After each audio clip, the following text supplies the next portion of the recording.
So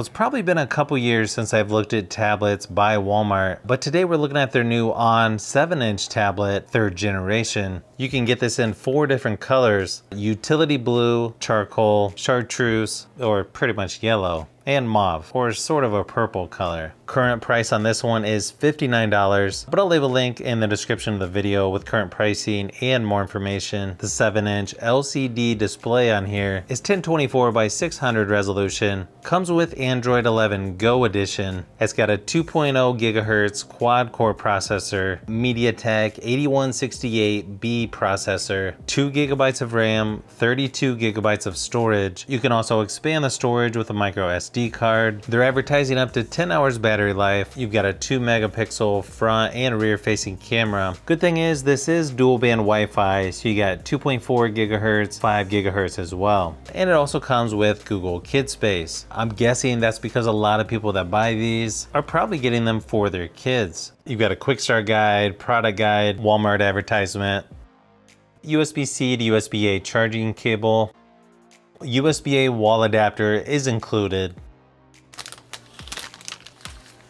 Pretty typical plastic on the back here. You can see this is definitely geared towards people that are looking at the Fire 7 tablet that just came out. Looks like very similar build quality here. Power and volume buttons on the right hand side.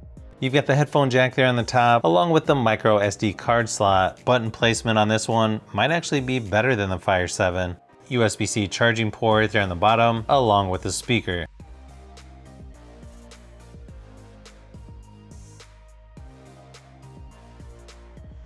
Pretty large bezels here all the way around the edges, just to let you know this is a budget device. Okay, so probably the first thing I notice about this tablet, to me the screen definitely could be brighter. I mean, I'm indoors with really good lighting. It really doesn't feel like it's very bright at all. So I could only imagine if you would try to use this outdoors. Now the other thing which I sort of expected is the screen resolution on here. It doesn't really look the best either. And it doesn't really have that good of viewing angles. I guess considering the price of this tablet, I sort of expected that. I mean, even if you're used to a budget phone, yeah, this doesn't look as good as some of the budget phones that I've tested. I guess the good thing is though, if you're using this indoors in a dark room, it probably will be fine. So it looks like right out of the box, it's using about 20% of the 32 gigabyte storage. Now left of the home screen is going to be the Google Entertainment Space, which is actually pretty nice to have. It's got recommendations for stuff to watch, games to play, books to read, and stuff to listen to as well.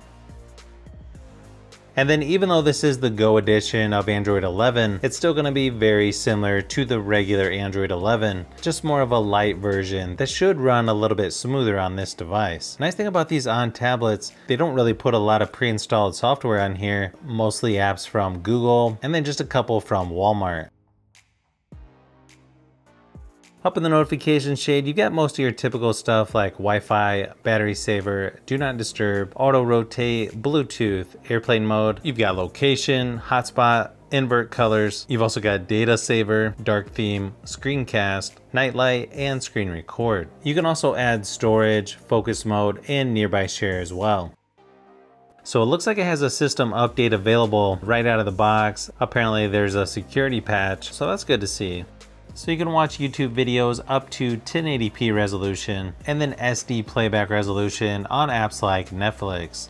It's probably hard to tell on this video. When you see this tablet in person, everything's gonna look just a little bit jagged compared to your cell phone or even some of the other budget devices that I've tested. Geekbench scores are pretty low for this tablet, which I'm sure is why this has Android 11 Go edition and not the full Android software. Not really a surprise for a budget device like this. And the performance on here generally feels pretty sluggish compared to other devices I've tested, but this might be just enough power for people that just don't care about performance or that just want the cheapest tablet out there to do a few basic things. Surprisingly, it can play games like Asphalt 8, 9 isn't available, and PUBG Mobile fairly decent. You won't have access to more intense games like Apex Legends Mobile, but again, this might have just enough on here to keep most people entertained for a while. Battery life on here is below average in my testing. It died between 4.5 to 5 hours in my battery battery drain test. Kind of surprising for this low of specs. You would think you'd get better battery life. Now you just have one speaker down here on the bottom. Let me give you a quick audio test just to give you an idea of what it sounds like.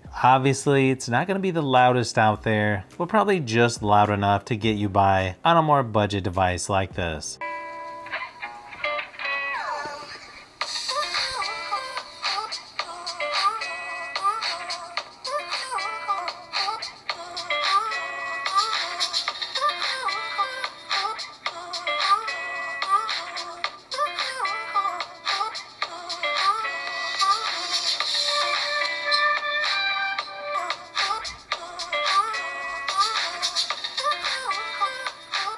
Now inside the camera app, you're going to get portrait, photo, video, and translate. It doesn't really have a lot of options in here, but I noticed for video recording, it's got a little timer up there in the corner, sort of lets you know how much time you have left before you fill up the device. As expected on here, camera quality is going to be pretty low resolution. I'll go ahead and give you a few samples just to give you an idea of what to expect. Just keep in mind, if you have a video conference call, Zoom meeting, that sort of thing, you're probably not going to want to use this tablet.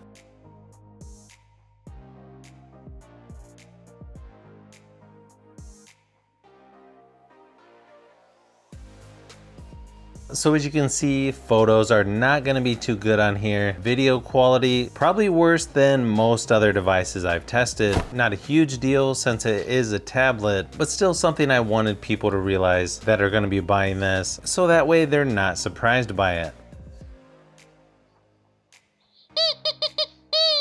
Hopefully this video gave you a little closer look at the cheapest tablet by Walmart's On brand. I may have to do a comparison of this and the Fire 7 that was just released. And if you like tablets, I've got quite a few more coming by next week, so you'll definitely want to look out for those.